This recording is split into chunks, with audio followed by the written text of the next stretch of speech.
Oi pessoal, então, ó, tá um pouco inchado, né?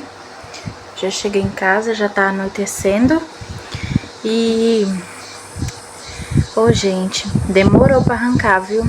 Demorou bastante, mais do que deveria.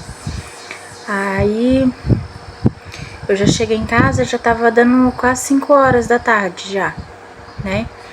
E aí, agora em um pouquinho eu tomei um copo de iogurte, né? Porque eu não tava... tá doendo. Mas eu já tomei os remédios, que é os remédios que a médica passou. E vamos ver no que vai dar, né, gente? Semana que vem tem que arrancar desse lado aqui. Arranquei essa semana esse de cima. E semana que vem arranco o outro. Ai, pai. A boca tá toda estourada assim, ó. Tá doendo.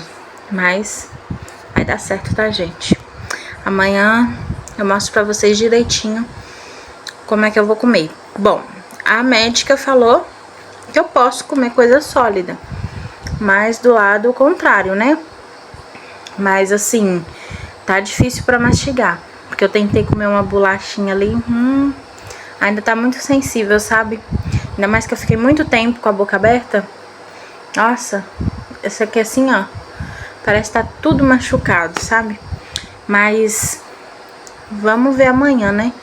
Se vai dar pra mim comer alguma coisa a mais.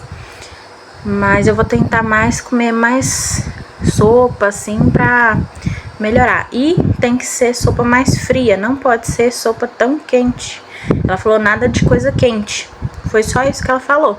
Nada de coisa quente. Então, vamos ver, né? O que a gente vai fazer amanhã. Porque agora eu só quero mesmo deitar e dormir. Tá bom? Beijão.